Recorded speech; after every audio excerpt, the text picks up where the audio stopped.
जय हिंद, नमस्कार मित्रों, आपका स्वागत है आपके YouTube channel all exam class के अंतर्गत।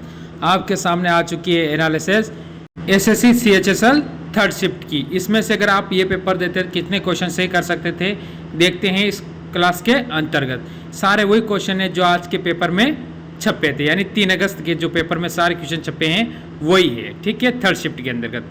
तो इस क्लास को आगे बढ़ाने से पहले एक बार वीडियो को लाइक कर दे, शेयर कर दे और चैनल को सब्सक्राइब जरूर कर लेना, ठीक है। क्वेश्चन आरंभ करते हैं। इनमें से कौन सा राजवंश दक्षिण भारत से संबंध नहीं है? कौन सा नहीं है वो आपको बताना है। जो दक्षिण भारत में वो है पाल, ठीक है। ऑप्शन आपका यहाँ से डी हो जाता है, ठीक है। अगला क्वेश्चन आपके सामने, नगर पालिकाओं की जिम्मेदारियों से संबंधित अनुसूची कौन सी है? नगर पालिकाओं से संबंधित यानी कौन सी होगी? 12वीं, यानी ऑप्शन आपका यहाँ से कौन सा हो जाता है? ऑप्शन आपका यहाँ से डी हो जाता है, ठीक है। बी नहीं होता है, सॉरी, डी होता है, डी, ठीक है। आगे चलते हैं। कौन सा संविधान संशोधन विधेयक नागरिकों को सहकारी समितियों का गठन करने का मौलिक अधिकार प्रदान करता है? कौन सा करता है? वो करता है 111, यानी ऑप्शन आपका यहाँ से कौन सा हो जाता है? ऑप्शन आपका यहाँ से बी बिल्कुल सही हो जाता है। गौतम बुद्ध की माँ महामाया किस वंश से थी? यह बताना है। वो होगी कोलीय, ठीक है। ऑप्शन आपका यहाँ से हो जाता है बी बिल्कुल सही हो जाता है। वल्लभी विश्वविद्यालय का विकास किसने करवाया था? यह बताना है आपको। तो किसने करवाया था? 4 ऑप्शन आपके सामने है, उनमें से एक उसका उत्तर है, उसका है भट्टारक, ठीक है। ऑप्शन आपका यहाँ से हो जाता है ए बिल्कुल सही हो जाता। तो आप कितने सही होते हैं ये मेरे को जरूर बताना।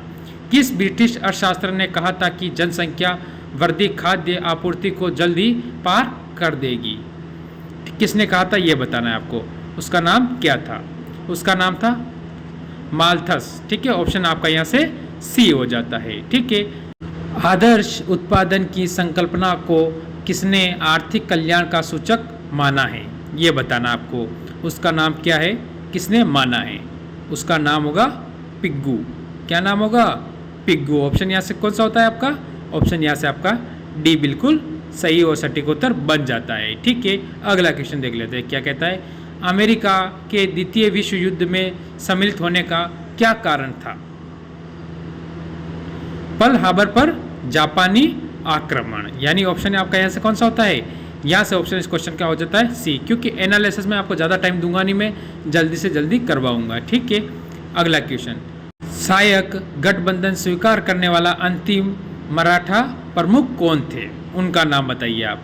तो आपके कितने सही होते हैं वो ज़रूर कमेंट करें कि आज का पेपर देते तो आप कितने सही कर सकते हैं। होलकर, यानी ऑप्शन सी यहाँ से हो जाता है।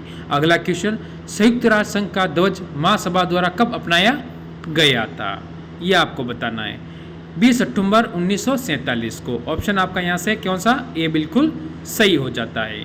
अगला क्वेश्चन, निम्नलिखित में से कौन सा राष्ट्रीय राजमार्ग महाराष्ट्र, छत्तीसगढ़ और उड़ीसा से होकर गुजरता है?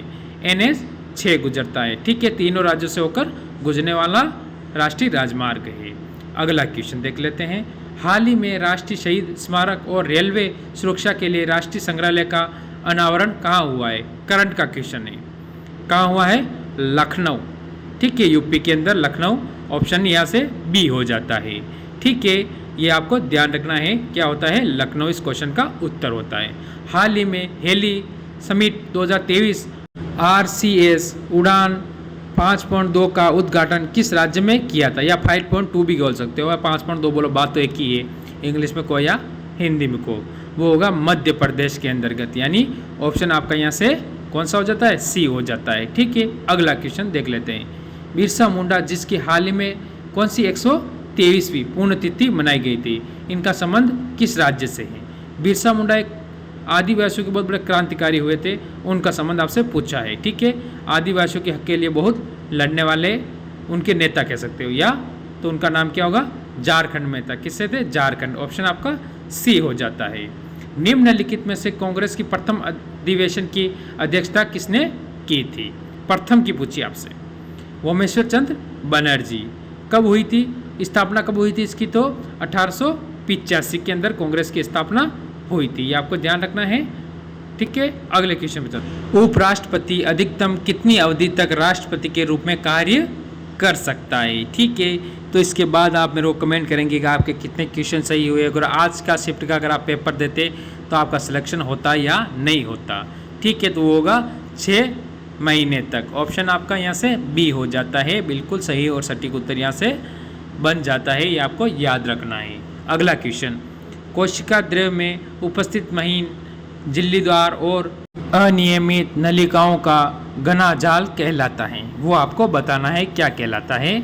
इस क्वेश्चन के अंतर्गत क्या होगा वो आपका उत्तर। ठीक है, तो आप सभी के दिमाग में आ चुका है, साइंस का क्वेश्चन है, यानी विज्ञान का ये आपके सामने क्वेश्चन आया है। उसका नाम होगा, इसका उत्तर आप मेरे को कमेंट करके बताओगे। ठीक है, अगला क्वेश्चन, कोशिका नग है। ठीक है, ये आपको बताना है क्या है, कोशिका नग सबसे बड़ा कौन सा है वो बताना है इस क्वेश्चन के अंतर्गत। जैसे इसका उत्तर आपके सामने आ चुका है, प्लास्टिड, यानी ऑप्शन आपका यहाँ से कौन सा हो जाता है, ऑप्शन आपका यहाँ से सी, बिल्कुल सही और सटीक उत्तर यहाँ से बन जाता है। अगला क्वेश्चन देखते हैं क्या कहता है, सेल नाम किस वैज्ञानिक ने दिया था। सेल नाम जो किस वैज्ञानिक ने दिया था उसका नाम बताना है। तो उसमें सामने 4 वैज्ञानिक हैं, उनमें से कौन सा क्या नाम होगा, रॉबर्ट हुक, यानी ऑप्शन आपका यहाँ से कौन सा हो जाता है, सी, बिल्कुल सही हो जाता है। अगला क्वेश्चन देखते हैं, कोशिका में राइबोसोम की अनुपस्थिति में कौन सा कार्य संपादित नहीं होता है। ये आपको बताना है इस क्वेश्चन के अंतर्गत।